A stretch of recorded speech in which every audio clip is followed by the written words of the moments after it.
Itago niyo na lang ako sa pangalang Clara. 28 taong gulang at isa akong accounting staff sa Cavite.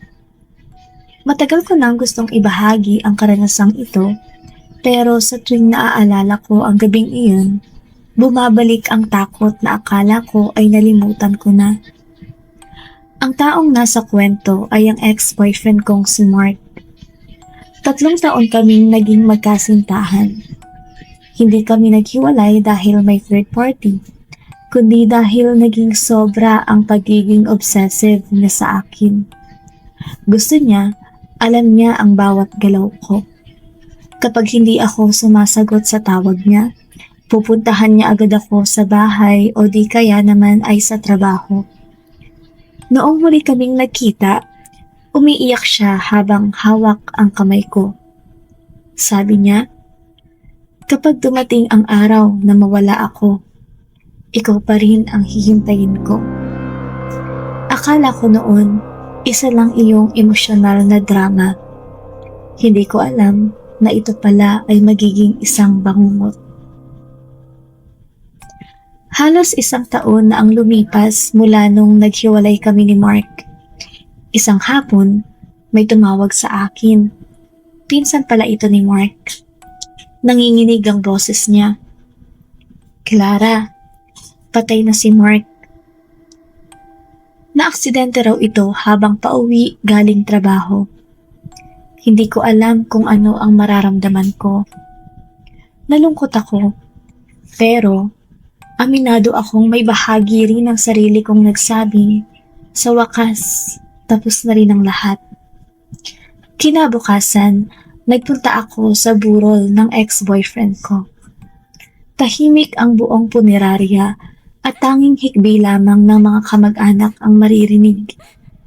Amoy kandila, amoy bulaklak, at higit sa lahat, amoy formalin.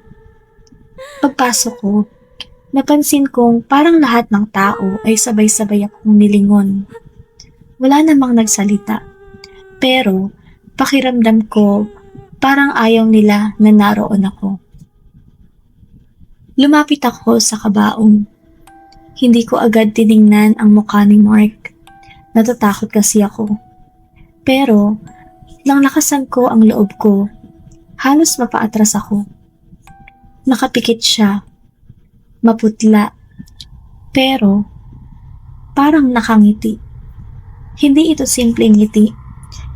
Ito ay ngiti na para bang may alam siyang sikreto. Habang nagdarasal ako, may narinig akong mahinang bulong.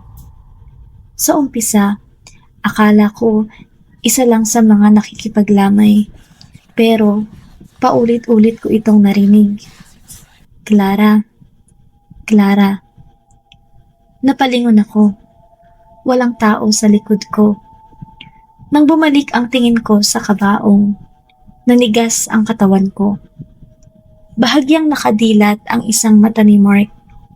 Diretsyong nakatingin sa akin. Napakurap ako. Pagtingin ko muli, nakapikit na siya. Sinabi ko sa sarili ko na pagod lang ako. Baka namamalikmata lang. Bandang 12:00 ng gabi, kakaunti na lang ang tao sa punerarya. Magpapaalam na sana ako, pero biglang lumapit ang tiyahin ni Mark. Ang sabi niya, Clara, pwede bang ikaw muna ang magbantay? Kakain lang kami sandali. Nahihiya akong tumanggi kaya pumayag ako. Ilang minuto ang lumipas, ako na lang ang tao sa loob. Tahimik. Sobrang tahimik. Hanggang sa may narinig akong parang may kumakatok. Pero mula ito sa loob ng kabaong. Nanlamig ang buong katawan ko. Unti-unti akong lumapit. Huminto ang katok. Nang akmang tatalikod na ako, biglang kumatok muli. Mas malakas, mas mabilis. Parang desperadong gustong lumabas. Napaatras ako. At sa harapan mismo ng mga mata ko, unti-unting bumukas ang takip ng kabaong. Hindi ko alam kung paano. Wala namang tao. Walang humawak. Kusa itong bumukas. Dahan-dahang bumangon si Mark. Hindi siya nagsasalita. Nakatingin lang siya sa akin. Maputla ang kanyang balat. May tuyong dugo sa kanyang leeg. At ang mata niya, puro itim. Wala man lang puti. Iniunat niya ang kanyang kamay sa akin at saka bumulong. Hindi ka pa nagpapaalam. Biglang namatay ang lahat ng ilaw. Wala akong makita. Sa gitna ng dilim, narinig ko ang mabagal niyang mga yabag.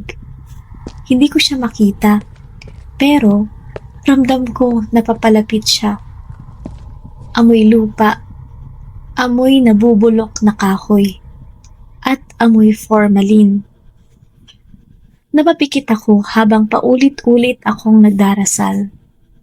Makalipas ang ilang segundo, bumalik ang ilaw. Nasa loob na ulit siya ng kabaong. Parang walang nangyari. Tumakbo ako palabas. Hindi na ako nagpaalam. Hindi na rin ako bumalik sa burol ng ex ko. Kinabukasan, tinawagan ako ng pinsan ni Mark. Nagtaka raw sila kung bakit bukas ang kabaong nang dumating sila matapos kumain. Wala raw dapat magbubukas noon. Mas lalo akong kinilabutan nang sinabi niyang may nakita raw silang bakas ng putik. Mula sa kabaong hanggang sa upuan na inupuan ko. At pabalik ulit. Parang may lumabas at muling bumalik. Hanggang ngayon, tuwing sasapit ang anibersaryo ng pagkamatay ni Mark, may naaamoy akong formalin sa loob ng kwarto ko. At eksaktong 11:00 ng gabi, may maririnig akong 3 katok. Sa tuwing maririnig ko ito, hindi ko na iyon binubuksan dahil natatakot akong marinig muli ang boses ng ex-boyfriend ko.